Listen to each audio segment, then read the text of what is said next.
wapi? Hii finance bill ikikuja hapa, Wakenya watakuwa mabusu ya kupiga ushuru peke yake. Hakuna mtu ambaye amekataza serikali kutoa ushuru.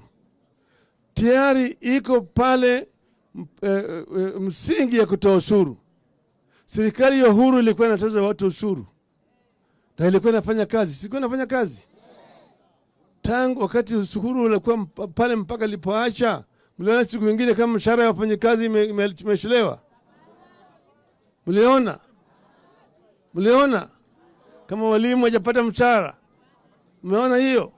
Walisema Uhuru aliwacha hazina kama iko wazi. Miezi 8 sasa yakiwa kama wanarogota ushuru. Hiyo pesa imeenda wapi? Sasa unasema wanataka kuzidisha ushuru atakujenga manyumba. Manyumba zilikuwa zinajengwa hata ile ushuru ya Uhuru. Kujenga nyumba kwa maskini mimi ndio nilileta. Slum upgrading program. Nilipokuwa mimi waziri wa barabara na ujenzi na manyumba, ndio nilileta mambo ya kujenga manyumba kwa maskini. Tukasema tuanze hapa Kibra. Wakaenda mahakamani, wakasimamisha hapa na pale, mpaka baadaye tulipopita namna hii, tulianza pale huko chini. Tuliwacha huko chini. Tulileta ushuru. Tulizidisha ushuru.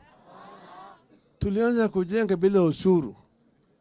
Hiyo ushuru kama unataka kuleta, kwanza watu waketi chini wazungumuze, waelewane vizuri.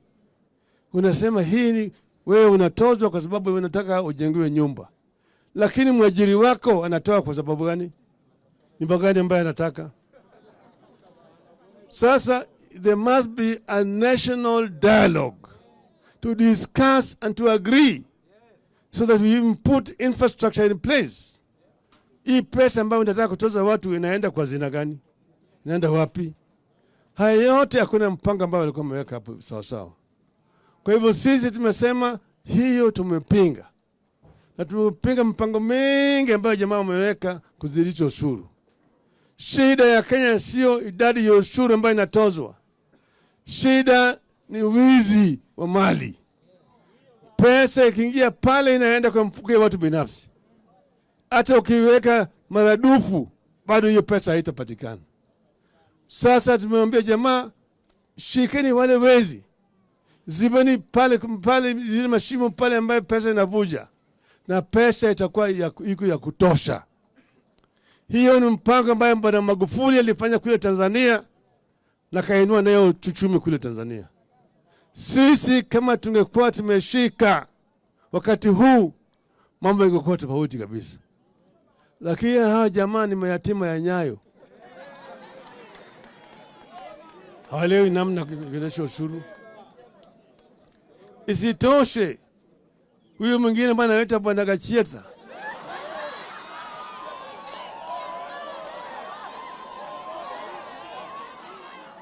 Halo? Anasema ati Kenya ni kampuni.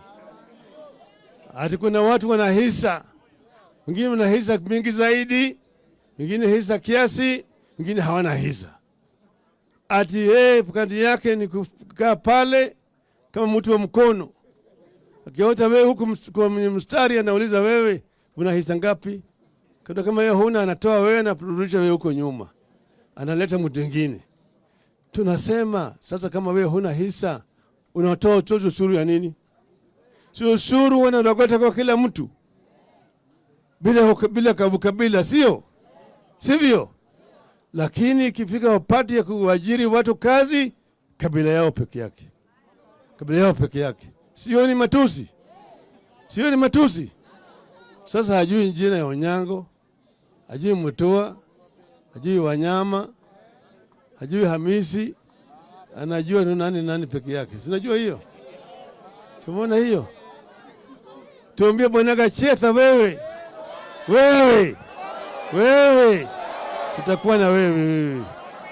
Tutakuwa na wewe. Tumeelewana vizuri? Kwa hivyo sasa tumesema mambo ile ingine ambayo tulisema ni mambo ya kufungua nyungu ile sava. ili onekane ni nani alishinda uhuru uchaguzi. Manake mliona Chebukati au Chebuchetha kule akiwa kama mwenda azimu, si mlimwona yeye? Chebukati na wawili walisema ni Ruto, Cherera na watatu wakasema ni baba. Tatu na nne, ipi ni kubwa? Ipi ni kubwa?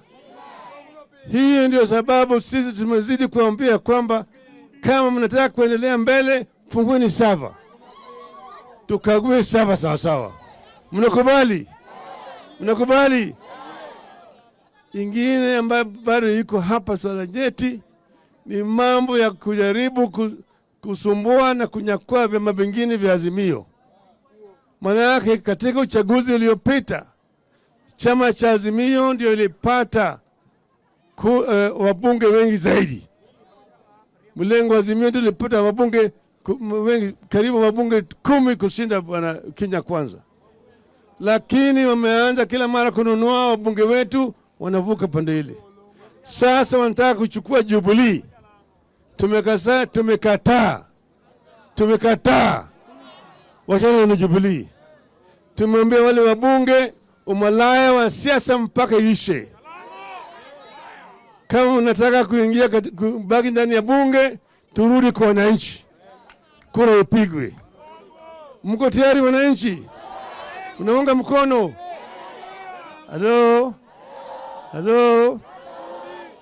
Sasa wiki ijayo watapitisha hiyo finance bill, sio? Watapitisha, sivyo? Hiyo itakuwa ni parapanda. Itakuwa ni parapanda. Mwanzo, mtakuwa mko tayari? Mtakuwa mko tayari? Mko tayari? Mko tayari? Jamaa alikuwa naonya ati hakuna maandamano imekubaliwa, si bwana Kithure Kindiki. Bwana Kindiki, rudi kwa shule. Soma kamili katiba ya Kenya. Katiba inasema ya kwamba wananchi ndio number 1. Wao ndio wako sovereign. Wako na haki ya kuchagua na kunyakua vile vile uwezo. Kwa hivyo Wakenya watatumia uwezo wao na uwezi kuwakataa. Ama sivyo? Mtakuwa tayari? Mko tayari? Wakibila mko tayari? Mko tayari? Nione mkono hapa. Azimio! Azimio! Azimio! Azimio! Asante sana. Sasa mabati ndio haya, na nimeleta bilibili na bao.